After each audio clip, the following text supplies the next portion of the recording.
here for the email, Gianna, that we're not going to be presenting on that one preservation. That's what I thought, but I wasn't. It's still on there, so we'll just... Okay. I can just bring up the housing dashboard and say there's always this if people want updates on that, but we'll be giving a more detailed one. Okay, sounds great. Right, for those that might be watching on YouTube.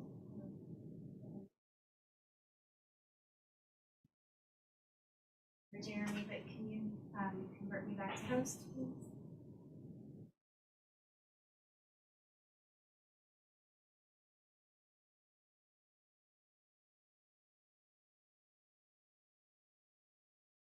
Waiting for to be host. Go ahead and get started. Oh, there we go. So, all right. Good morning, everyone. I'm sorry we're getting started just a minute late.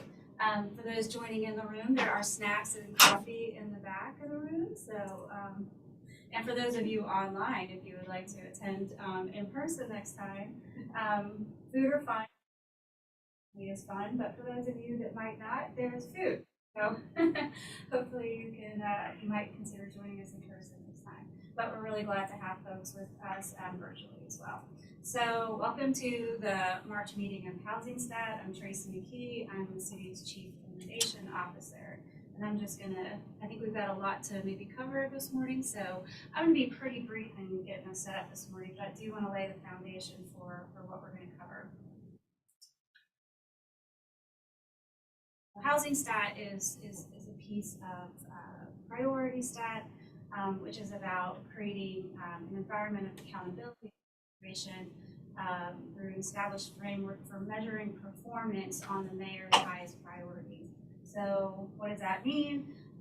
We've all worked together to identify some measures that we should be working towards to really achieve kind of the goals that the mayor has for the city. And it's meant to be a collaborative effort, so it's cross-departmental.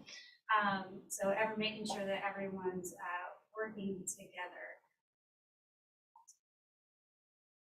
So just a quick refresh on what are the mayor's priorities exactly.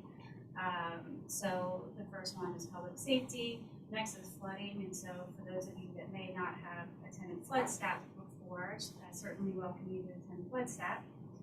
Increase the supply of attainable and affordable housing to meet the needs of all citizens, which is why we are here today. And then next we have mobility, economic empowerment, and lastly, quality of life. So really the overarching goal of HousingStat is we want to ensure an adequate supply of safe and quality housing options for all of our citizens and residents. So again, this is intended to be, cross-departmental. So we really have folks representing each of these departments in the organization working together to kind of bring HousingStat to life. And so the KPIs that this team has come up with are to create and maintain vibrant, diverse, and safe neighborhoods, increase the supply of low-income, affordable, and workforce housing, decrease the number of individuals experiencing homelessness, and improve the regulatory environment to reduce barriers to housing production. So a number of, these are really the higher level kind of indicators that we're all working towards. And then today, in every HousingStat, we kind of dig deep onto specific measures that everyone is working towards in a variety of capacities. So before I talk about today's agenda, I just want to say this is, kind of a journey, right? And so we are, we kind of started this probably at least, I guess, maybe 2 years ago, have at least maybe longer, having these conversations about HousingStat. We have these ideas of what we should be measuring and what our goals should be. A lot of times, and most of the time, we didn't really have the data to actually measure what we thought was important to identify. And so this journey has been, number one, does the data exist that we want to measure? Number two, if it doesn't, are there proxies that we can use to kind of have an indicator of whether we're meeting that target or not? Sometimes, yes, there's been proxies, sometimes no. And so some of this journey has been either making sure that we're collecting the right data. Sometimes it's actually adding new processes or just cleaning up processes that we already have in place to make sure that the data that we're collecting is actually good data that can be used to measure accurately. And so as we kind of go on this journey too, sometimes we find that we might have to pivot a little bit, whether it's data availability or if we're not meeting targets, why is that? And try to answer those questions together, and make adjustments as we need to. So with that, I kind of want to turn it over to our presenters today, and I think we're not going to hit all of these today, which is probably a good thing because it was a lot when I started to look at these. But first, we're gonna shift over to Amy Sutherland, who's our Deputy Director of Livability, to talk about blight code violations. I think we're gonna skip the second one. Okay, yes. And then we're gonna hear from Chloe on a number of topics. Affordability, preserving the affordability of 100%. Sorry, Tracy, those two bullet points are going to be presented by Housing Community Development staff, maybe at the next HousingStat. I can bring up the affordable housing dashboard and just show briefly an update on those, but Gianna can go into more detail maybe at the next HousingStat. Great, okay, no, thank you for that. So I think we're gonna hit these next two then, right? Okay. So affordable and market rate housing projects, basically how do we clean up our own processes to help these projects get through our process a little bit quicker, whether that's market rate or affordable units. And then lastly, kind of a brief update on the affordable housing fund, or the fee in lieu, as we sometimes refer to it. So with that, I just need to change my screen share to turn it over to Amy. The floor is yours if you'd like to.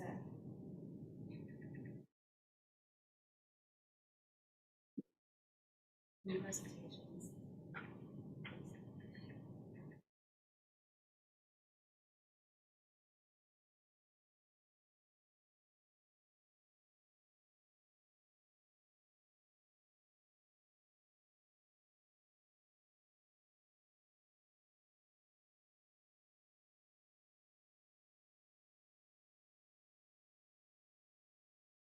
But clearly it takes me a minute. Oh, and those of you attending online, you should have access to the Q&A. Anytime if you have questions for the team, please feel free to use the Q&A. I'll be monitoring that to try to answer your questions as they come up. So thanks.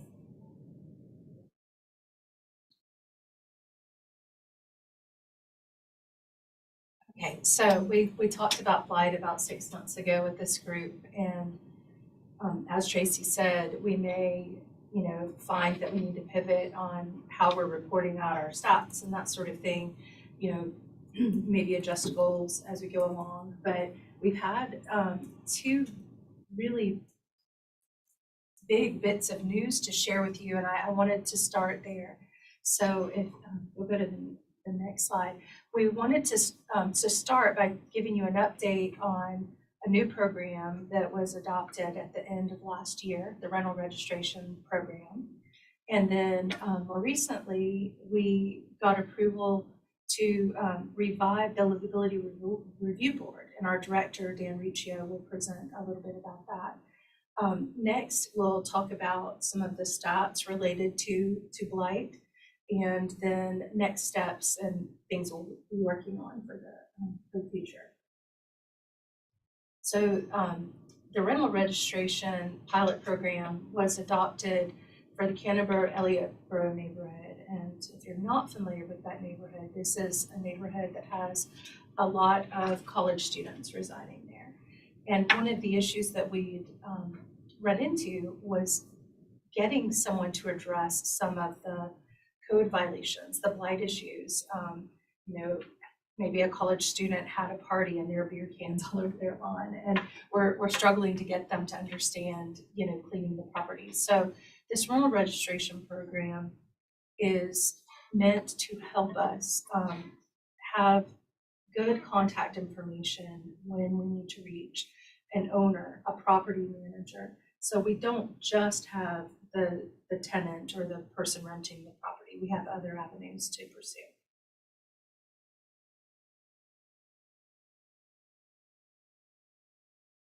So the pilot program was adopted in October, late October of 22. In December, we worked on mailing letters to introduce the program to the owners that had rental properties in that neighborhood. We had a little bit of an amendment to the ordinance in January, just adopting some fees. And then we opened up registration on February the 1st of this year. So currently, we have completed registrations with 125 properties. That was 324 units in that neighborhood of rental units. We have 23 additional properties that are currently under review. And of those 23 properties, that's another 44 rental units. So it may not be moving as quickly as we hoped, but we are getting some good information. And you know, every day we have some new applications coming in, and we're working to locate the property owners that haven't responded to this.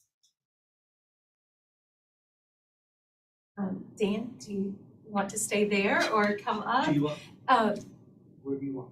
Wherever you want. So the camera's on, or they can hear you. I just want to see. So I wanted Dan to talk about the livability review board, even though it's predominantly focused at vacant properties, it could evolve into something that may help us with some of these other blight issues as well. Sure. Well, when we, as a department, or actually as a division in 2010, the Division of Livability was formed, and one of our duties that we accepted was monitoring vacant buildings, more so residential properties that were becoming very blighted. And when we started, we were monitoring about right under 600 of these vacant houses, and I would probably estimate that over 95% of those were downtown Peninsula historic fabric.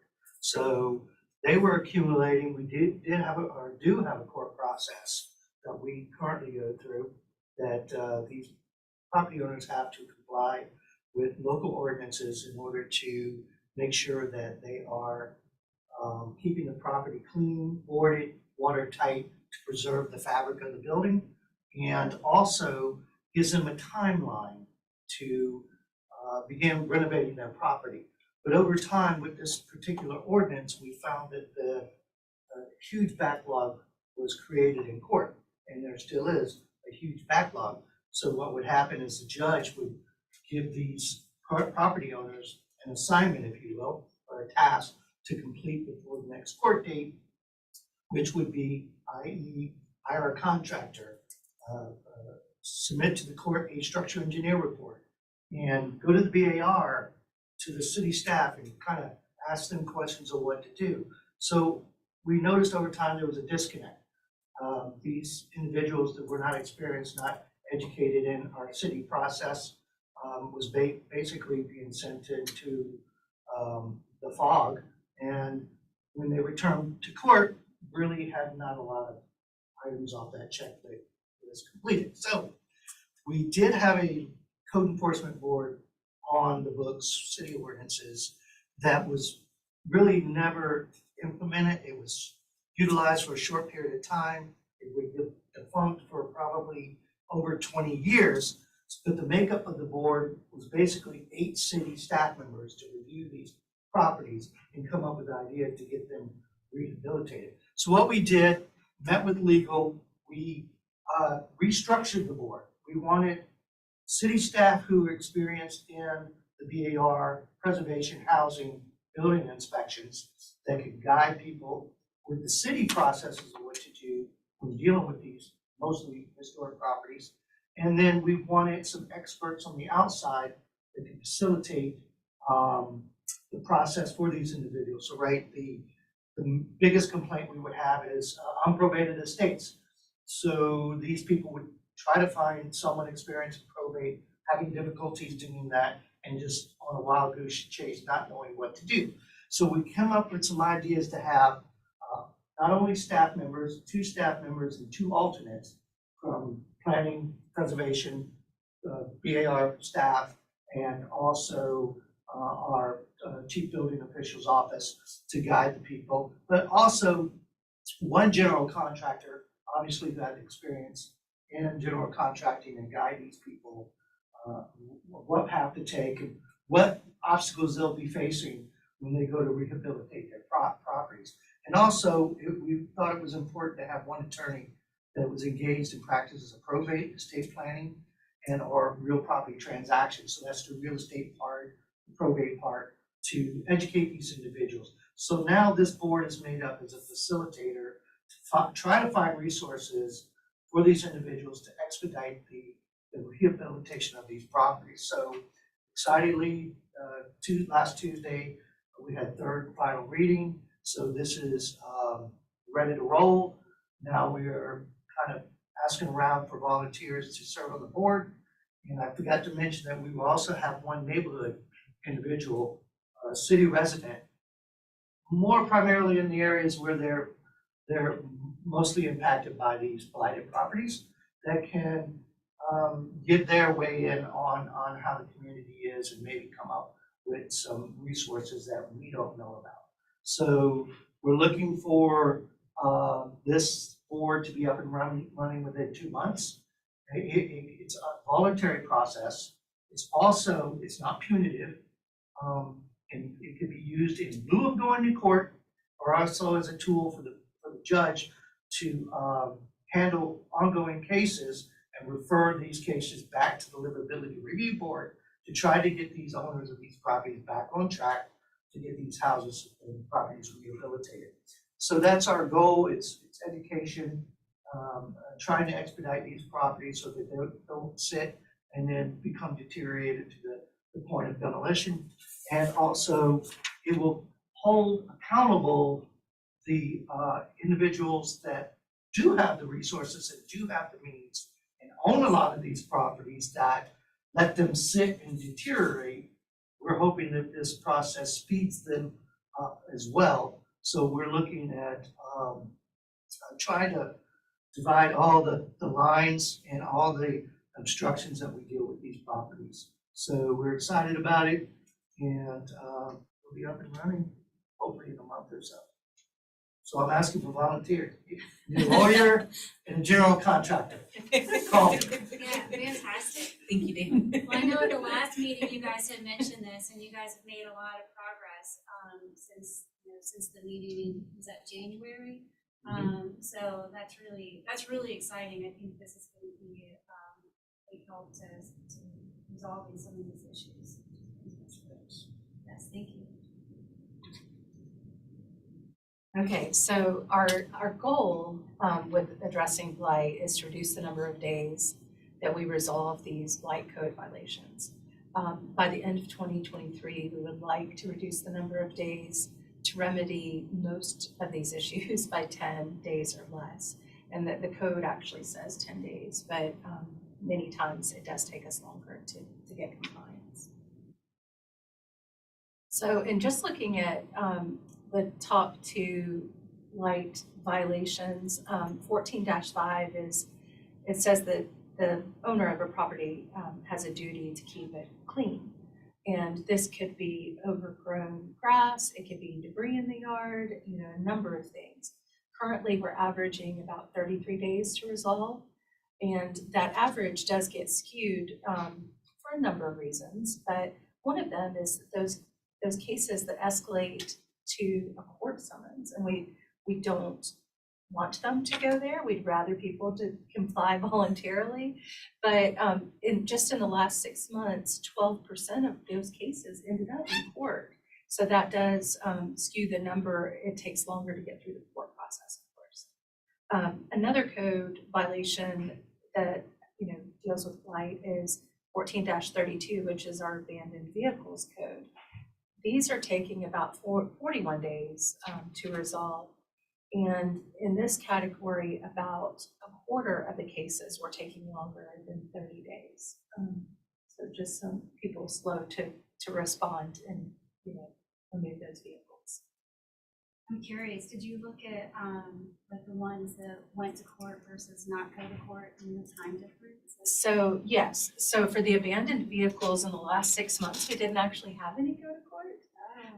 But for whatever reason, we may have worked with the owner to give them a little more time to comply. But in the previous example with the duty of owner, those cases that ended up in court were the ones that were taking far longer to resolve. Makes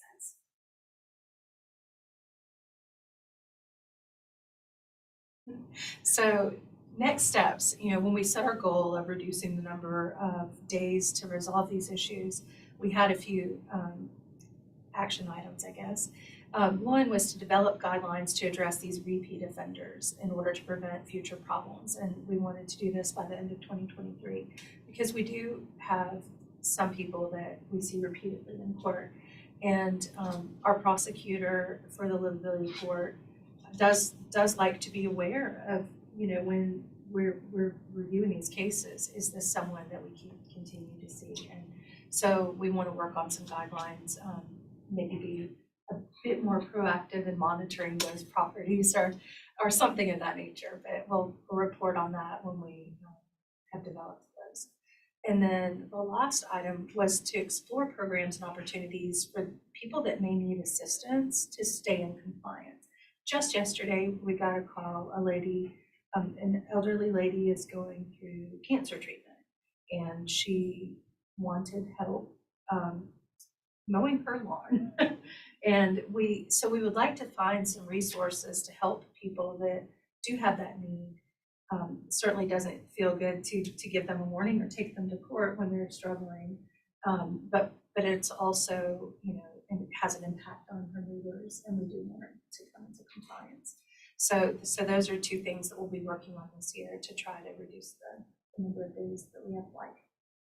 Yeah, good stuff. You guys are doing a lot of great stuff, so it's interesting. I know, you guys have done a lot to on the data side too, just to be able to understand what's happening, which is fantastic. Any questions from folks that are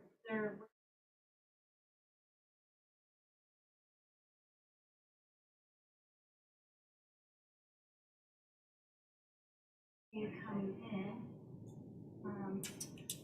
I will switch over to the next presentation, which again might take me a minute.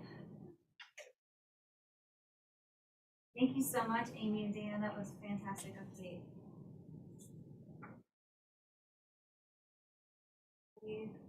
And I'm monitoring the Q&A, so if people have questions, please feel free to put those in the Q&A, and we will address those.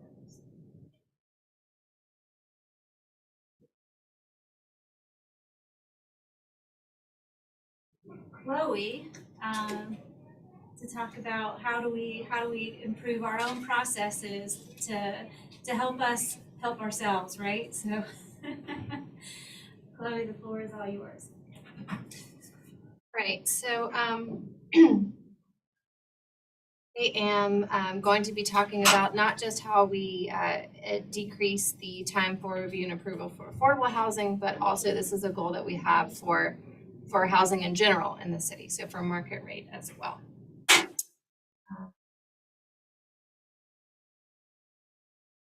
Yes, please. For those online, we had a little commotion going on outside. Right, so I'm actually going to do this in a different order. I wanted to start with reducing review and approval time for affordable housing projects. Next slide, Tracy. And I want to start with just some of the key milestones in the last several years for how we've gotten to where we are today. So in 2018, the Housing and Community Development and Planning Department of Planning, Preservation, Sustainability established the Streamlining Affordable Housing Initiative. So this is a staff team with representatives from both departments that meet monthly to plan and implement our streamlining actions. These meetings also serve as an opportunity for us to troubleshoot affordable housing projects and development.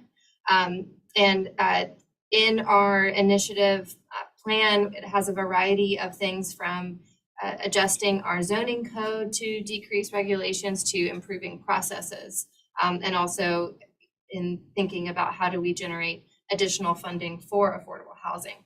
These are the three areas where we partner the most, and today I'm going to be focusing primarily on the process improvement for the review and approval process.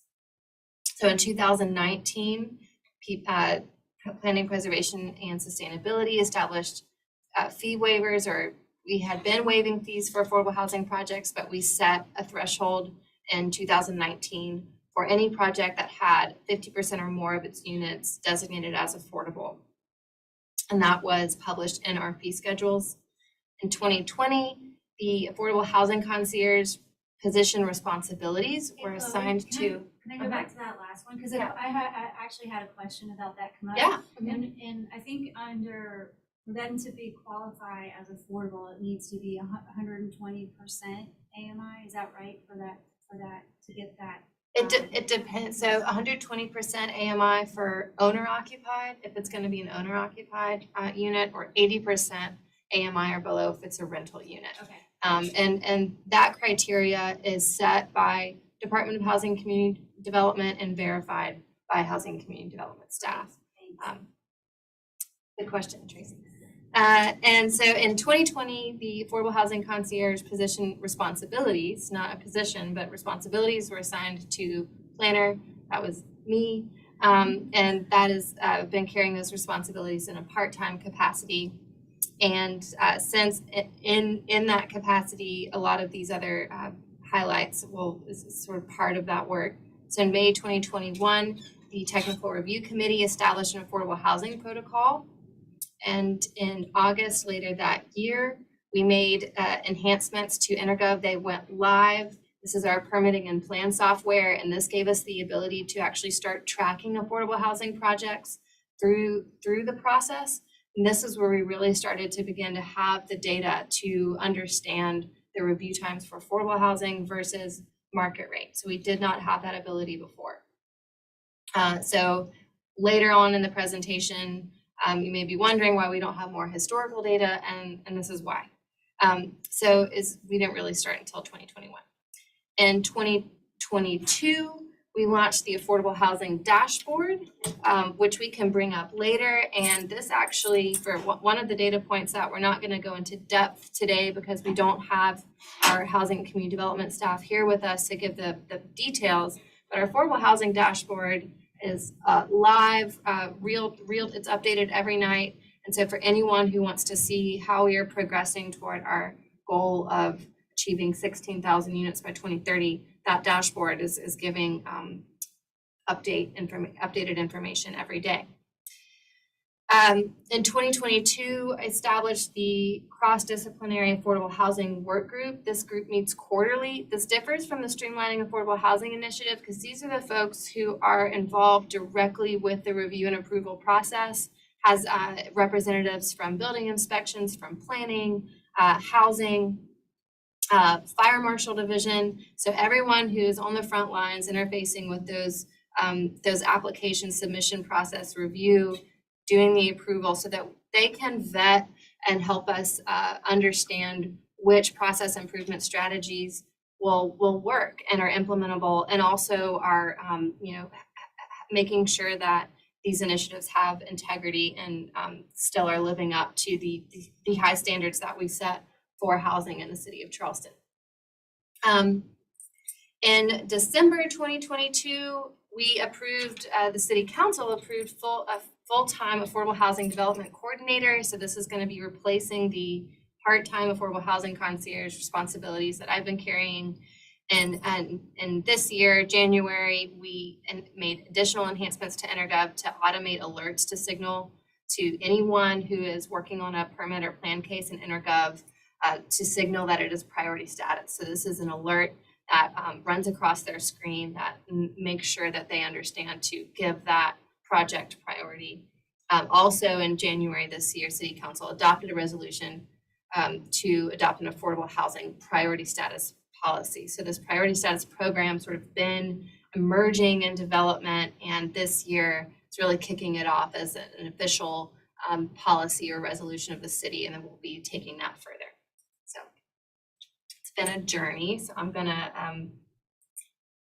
next slide, please. Take a moment to, of course, welcome the mayor. Welcome, Mayor. Hey, everybody. Glad to And be here. there's coffee and snacks in the back. Oh, really? I keep letting the virtual people know that there's coffee and snacks here in case, just to They're missing entice- out. They are missing out. And I just want to kind of point out again, I guess it's been a little bit of theme this morning, but like this journey of like being able to even have the data to understand what's happening. Yeah. I feel like these are really two great examples this morning of what we've talked about, of how like we've like done all this work, and now that we're starting to really get the data to be able to better understand what's happening, which Yeah. is so incredible. That is great. We've also been working on trying to quantify the value of the priority status program, streamlining affordable housing. And so here's some numbers to go with, and I want to say we've made some. There was a local developer in 2020 ran an analysis of how much 60 additional days cost per unit. So we used that number in this analysis, rounded up because things have gotten more expensive since 2020. And we're also basing this information off of it costs about on average. And it should be noted, it costs a lot more to build on the peninsula than other places in the city. But on average across the city, it costs about $300,000 per unit. And that's not just affordable, that's any unit. Affordable doesn't cost less than other housing in the city. So How much per unit? about 300,000 per Three. unit. And that's averaging across the city, so that's higher on the peninsula. Right. Gotcha. And that's an average across multifamily and single family. So these are rough numbers, but just to give us a sense of the value of sort of the time is money figure. So since 2020, 9 affordable housing projects were completed with the support of the concierge services and streamlining affordable housing initiatives underway. That was 106 new affordable units, which is adds up to about $31.8 million in value. Let's say that the streamlining efforts and the concierge service support reduced the review process by just 1 month. And that would potentially save, if that's 150 per unit per day, the potential savings of that support is just under $500,000 for these 9 completed projects. Currently, we're supporting 28 projects they're at varying stages of development, going through the review and approval process now. They're expected to generate 977 new affordable units this is just in the next 2 to 3 years. And then that is an approximate value of $293.1 million. And with the priority status program, again, even if we're just shaving off 1 month, which we're improving, we're enhancing the program, so hopefully we'll be able to shave off more time. But if we just stay with that conservative 1 month, that's $4,396,500 in savings to those developments.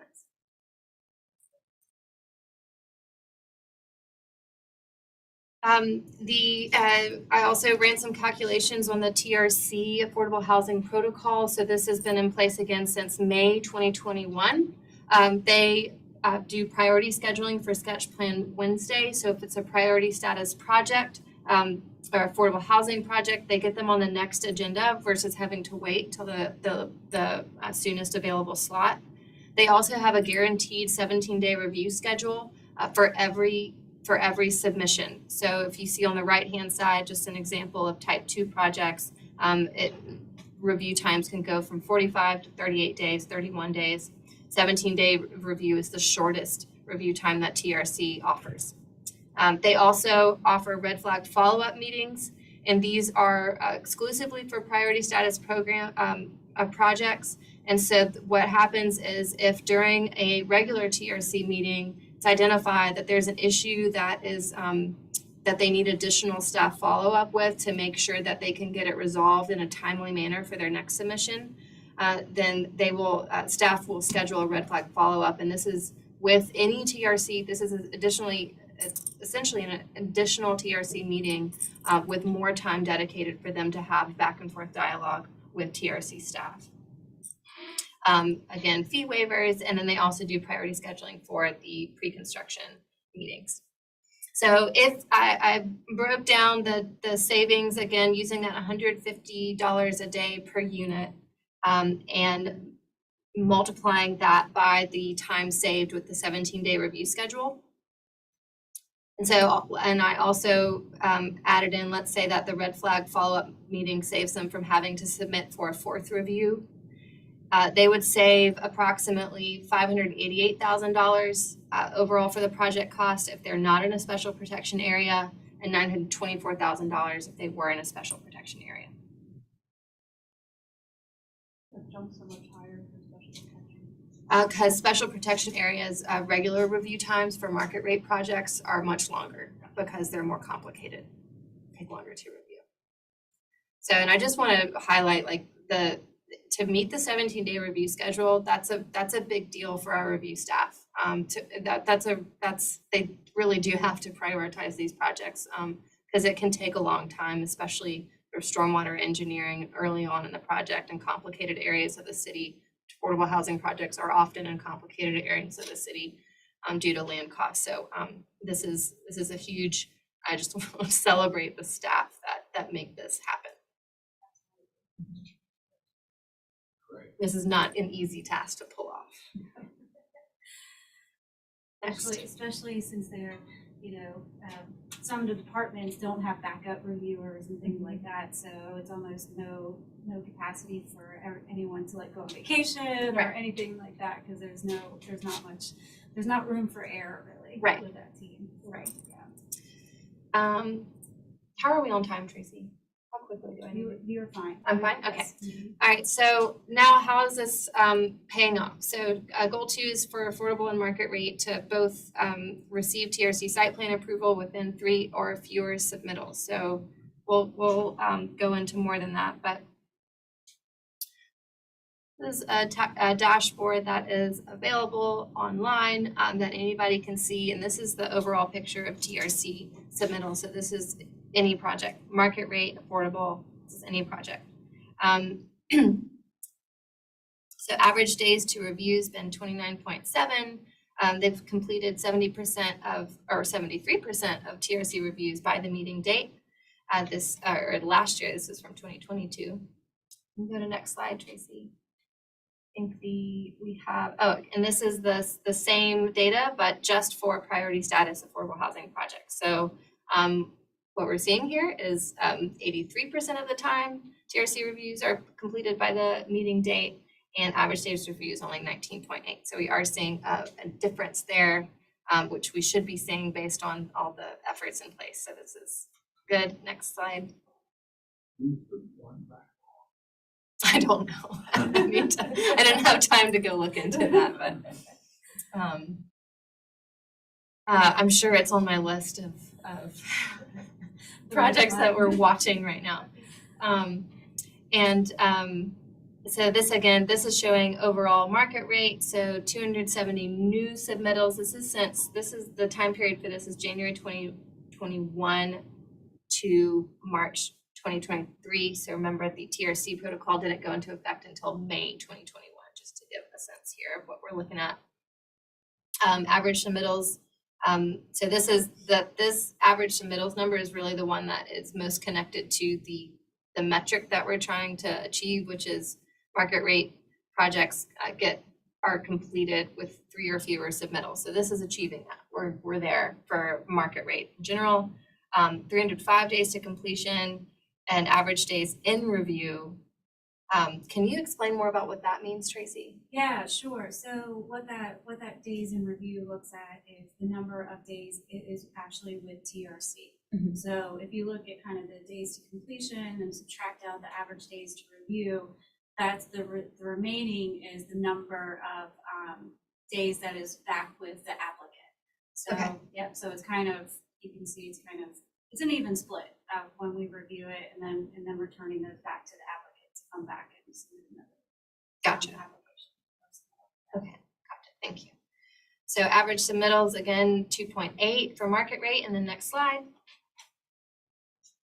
2.29 for priority status, yay, so Yay. that's good. And average days is lower, average days to completion is significantly lower. And this is looking at the same time period. All right, next slide. Just showing over time the progress being made, and so these submittals to approve is this key number here that we're trying to get these lower. So it was 4 in 2019, 2020, down to 3.5, 2021, and then last year 2.6.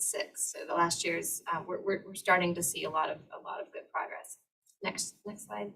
And for priority status, similar theme, except for I think it's worth noting, and again, these are smaller numbers, but 6 reviews, 2019, submittals to approve, 5 submittals in 2020.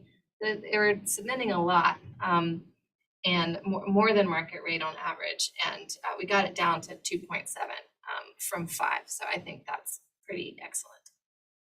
Next. And I think this is just showing a longer trajectory. Next slide. Review status. This is a little bit more all over the place, so but I put this in here just to sort of stay consistent. All right, next slide. So I think the takeaway from those is we're making progress, we're seeing change, we're seeing improvement across the board, but especially for affordable housing, which is the goal. That's the intent.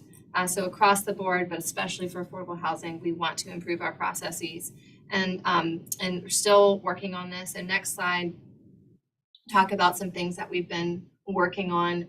We're still learning. We still want to hear how we can do better. And so in November of last year, I conducted one-on-one interviews with folks who are on the other side of the table with reviewing. There's the ones compiling the applications for submittal. So I talked with 3 developers, 2 architects, 1 engineer, 1 contractor. They represented a variety, sort of diverse experience. Some first-time builders in Charleston to those who have over 30 years. Some previously had been City of Charleston staff before they moved to the private sector. They've worked with multifamily, single family, market rate, affordable, commercial, LIHTC, which is low income housing tax credit projects, which have their own set of criteria that they have to follow that's set by the state.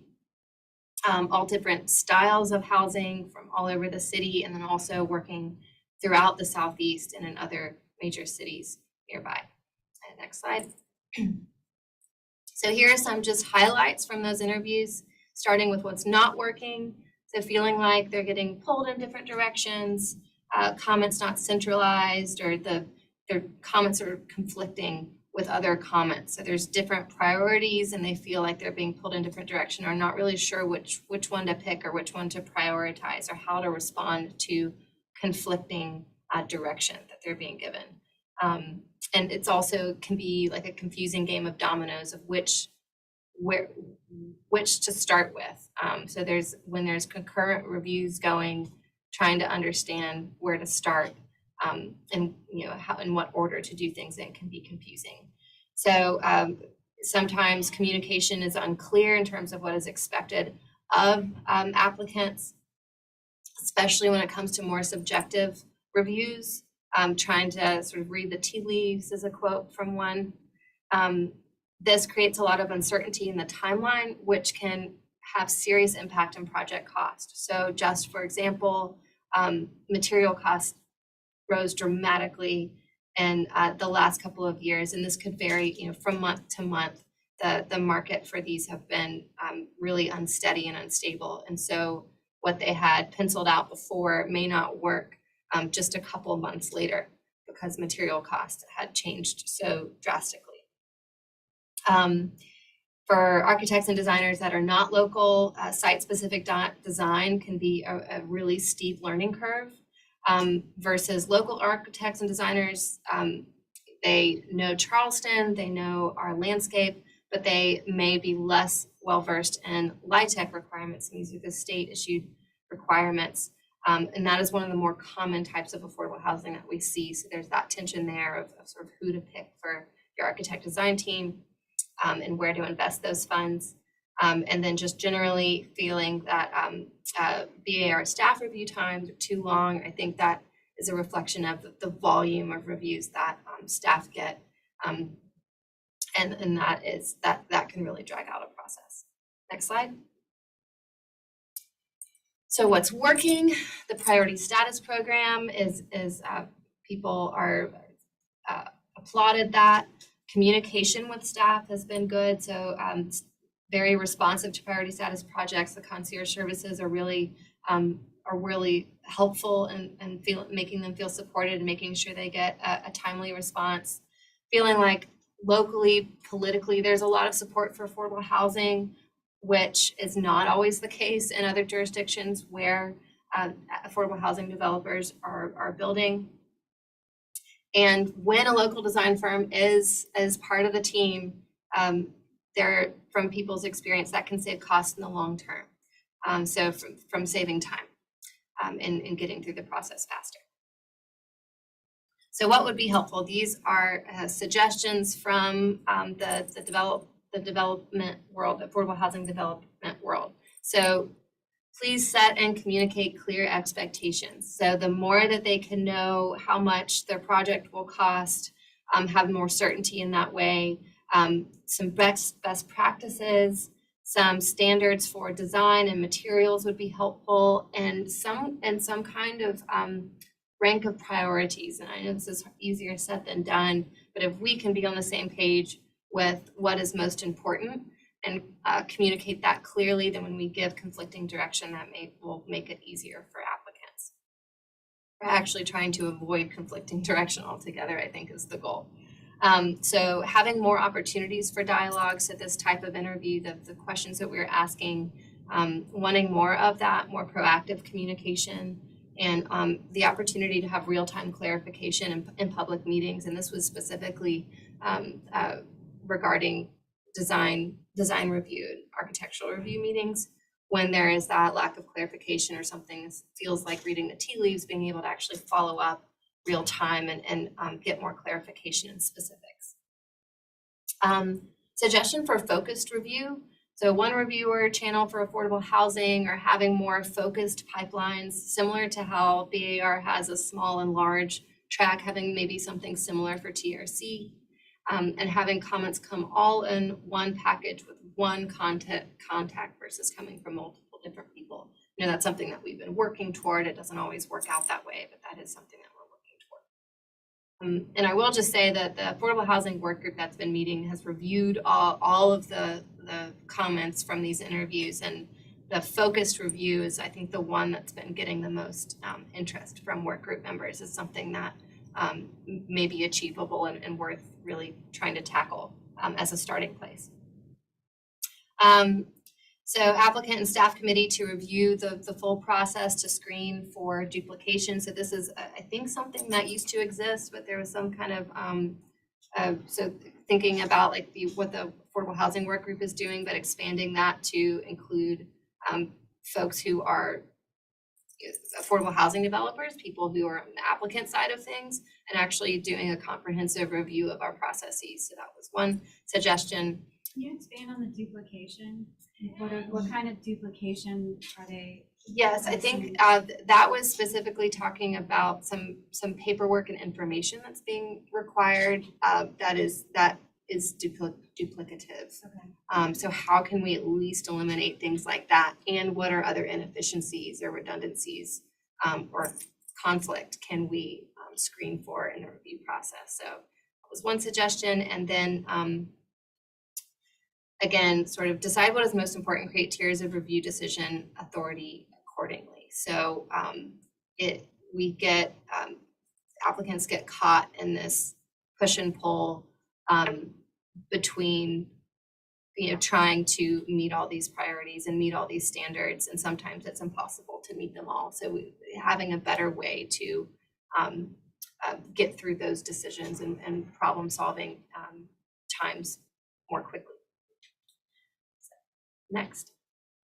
So our next steps for at least for this year, we'll be hiring and onboarding for the full-time affordable housing development coordinator later this spring. We'll be codifying our priority status program and expanding upon it. And we're also going to start working on how we can set clear expectations through some kind of guidebook for building affordable housing in Charleston. That's it. Yeah. Handing over. Thank you, man. Any questions for Chloe? I think there's a lot of great little, a lot of great work in there. We know that there's a lot of opportunities, so it's great we just got to keep moving forward and making improvements wherever we can. So, So the hiring affordable housing development coordinator, is that the same person as the concierge? That's going to replace. So we're changing the title from affordable housing concierge to affordable housing development coordinator. Okay, But we're still referring to them as like the coordinator will provide concierge services. I see. But yeah, it was just kind of a rename, rebranding, if you will. So, Yeah, to be you more mentioned precise. some slides ago about the dashboard. I think it's a different dashboard than the TRC one. Or It's not live yet, but so I applied a filter to the TRC dashboard to only show priority status programs, and that's something I've talked with Tracy about getting that live on the Innovate site so people can view both. Okay. But it shouldn't take long. It's not live today, but we can get it up soon. something we're working towards. Yeah, I was going to ask if you could pull it up, but Yeah. whenever you get it on. So I think it's remarkable amount of work that you've done. Thank you so much. Really, it's pretty eye-opening to hear, and I know it's a very complicated process to even see that different from 73% to 83%. That's pretty notable. That's great. Dollars saved, estimated for the project. Thumbs up. Great work. Thank you. It's definitely a team effort. So there's a lot of people involved, and it really takes everybody, all the different departments and divisions to really cooperate, not just cooperate, but really be behind the priority and goal for affordable housing. And I feel that that's for the most part the case. So. Tell you, if we hadn't gotten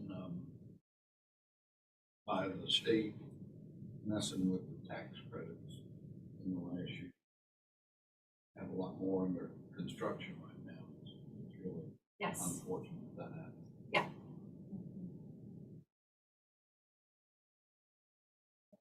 What we have, right? So, all right. Well, if nothing, I don't see any questions coming in from folks online. So, I think with that, we can adjourn. Mark, I think Philip in the participants? that's right. Because I sent him the Since Philip wasn't in the room.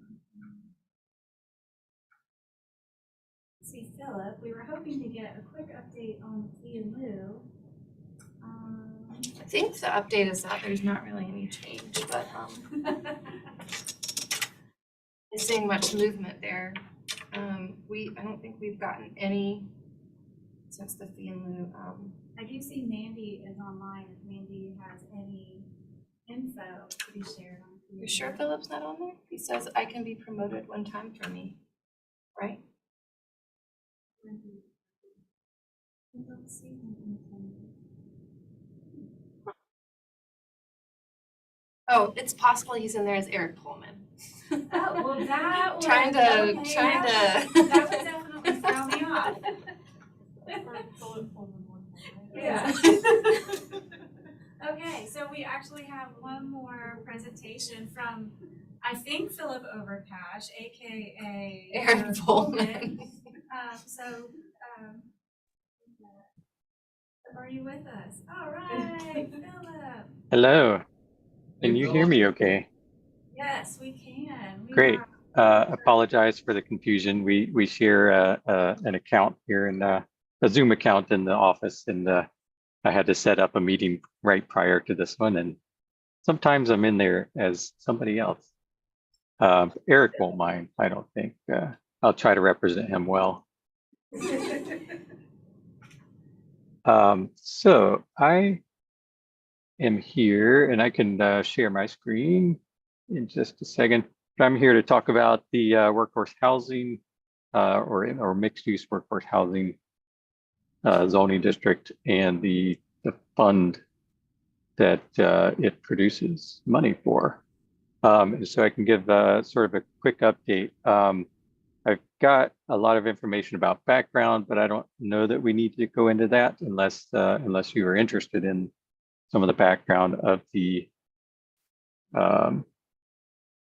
MU workforce housing districts, or maybe there's people online that would be interested. I think whatever you think is relevant, especially for folks that may be joining us online or watching live via YouTube or later on YouTube, I think maybe giving some context might be helpful. Okay, that sounds good. So hopefully everybody's seeing the screen. Should have some info about mixed-use workforce housing. So just to go into a little bit of the background, of course, we've got a fund for housing specifically set up as a result of some funds that were generated by the mixed-use workforce housing zoning districts. And we have a long history of these zoning districts, and they've evolved over time. And so there's a lot of kind of behind the scenes administration that happens that not everybody knows about. And developers kind of only see this as kind of they see it as the zoning on the map and, an opportunity for them to have a zoning district that's incentivized to build workforce housing and affordable housing in the city. So with that, I'll go into just a little bit of history. The districts we created back in 2003 were just mixed use zoning districts without any kind of affordable housing aspects to them, other than just incentivizing a mix of uses and, kind of in an urban environment, and also providing a density bonus that might allow a developer to build enough units that they would be affordable. And over time, we looked at the zoning and how it was working, decided to add a workforce housing aspect in 2006. And this did work very well. We feel like this was a very successful thing that we added to a zoning district, which is not, usually where affordable housing things happen. But so the zoning districts, they basically, provided a bonus, density bonus, if you were to, as a developer, zone your property mixed-use workforce housing and provided residential units in your development. We did require a % of workforce housing on site in these original workforce housing districts. And there were a few other incentives, like parking, a little bit less of a parking requirement for workforce housing units, and also encourage, still a mix of uses within a development along with residential. So that aspect of workforce housing, or the workforce housing districts, kind of trucked along for about a decade or so. We feel like it was pretty successful. And then it evolved into something a little different. The city added a fee in lieu option in 2017. What this means is developers had the ability to opt into paying a fee, a per unit fee, instead of providing the workforce housing units required by the ordinance on site.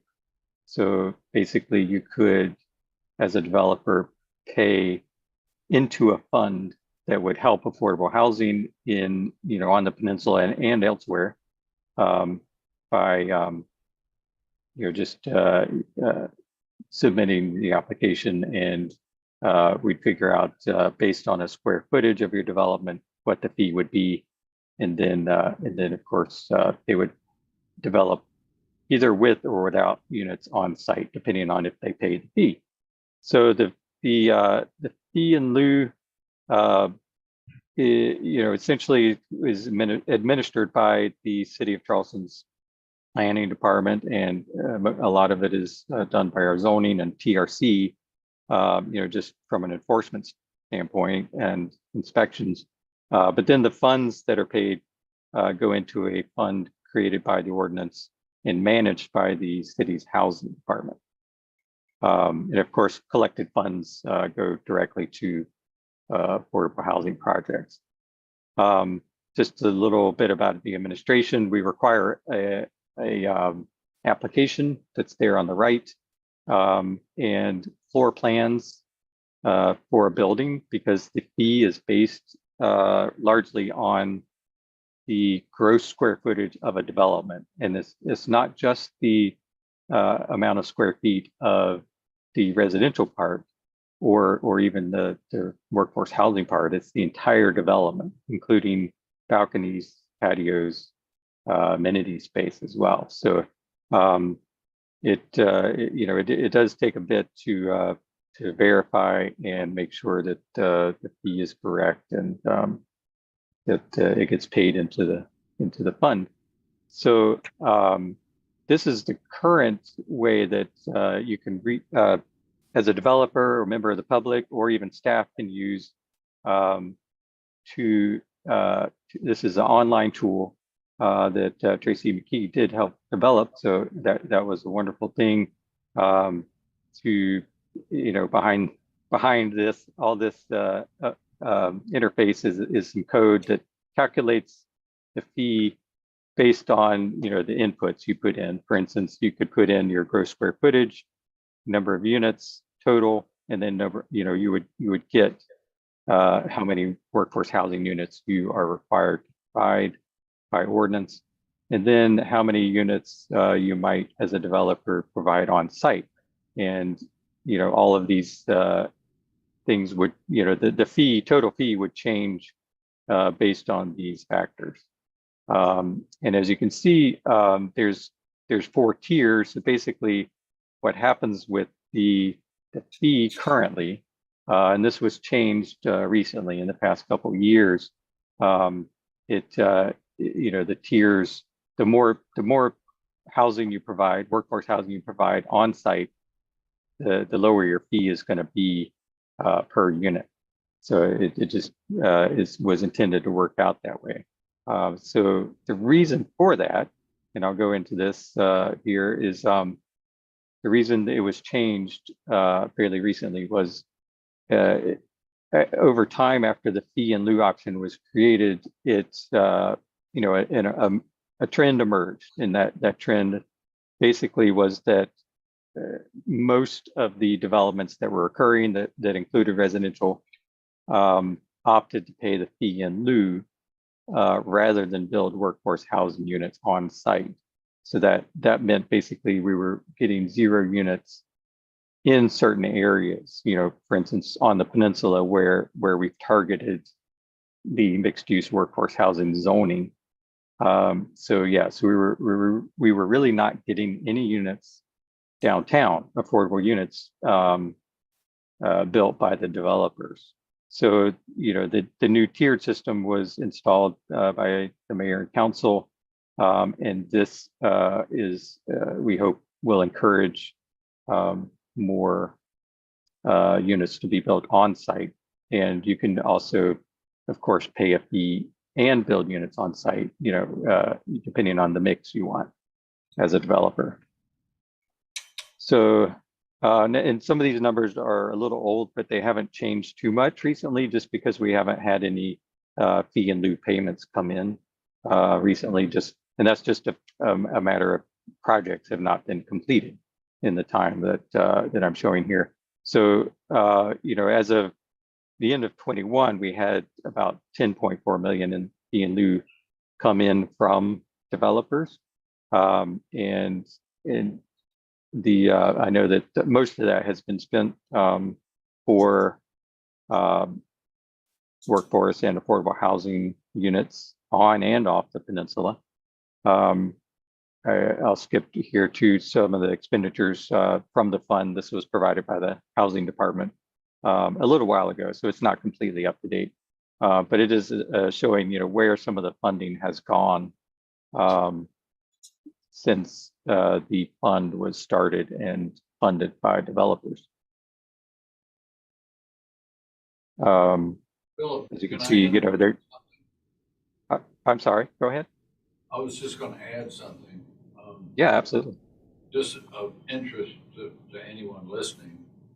You saw that trend emerge almost immediately where 14 out of 15 folks paid the fee.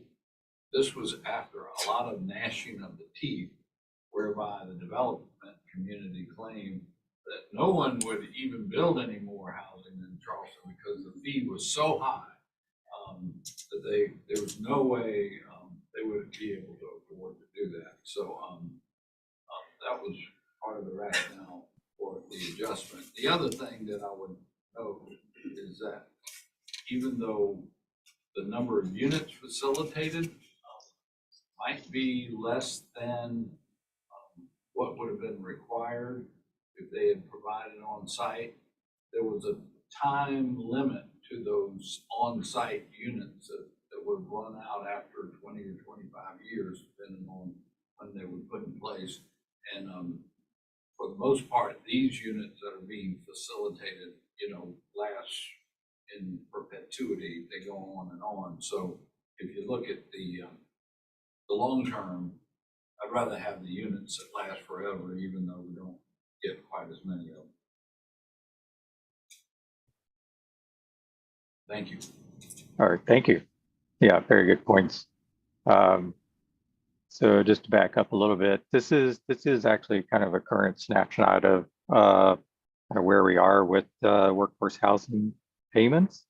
So on the top, you've got basically all that has come in, about 10.6 million, and expecting about another million pretty soon. And projecting a little bit further out, these are very broad estimates. Over time, we're not even sure of timeline, but these are some of the things that might be coming down the pipe project-wise in the city. Some of these actually are what we would call like first and second generation defined in the ordinance. Basically grandfathered properties that can still pay a fee in lieu based on the original fee structure. But some of these projects will be new and will be required to, encouraged, by the new tiered system to provide a mix on site and pay a fee in lieu, which we think is what will happen with most of them. So as you can see, there's an estimate of about 23 million of things that we know about. This, of course, would take place over the next, decade or so. So it's kind of hard to, since it's all based solely on when developers develop the projects, we don't have a firm grasp on how much finally we would get and when we would get it. And this is just a map. It's a portion of the peninsula, but it's a portion that shows basically where most of our mixed-use workforce housing zoning occurs. And there are a lot of projects that have gone on since the beginning of it. So, and that will continue to occur as we, probably rezone some properties at the request of developers. And of course, we're targeting only kind of the city centers areas, based on our city land use plan of the peninsula for, the higher densities that the workforce housing district provides for. And that pretty much concludes my comments, and I'd be happy to take any questions if you have any. Questions from team here or our folks online?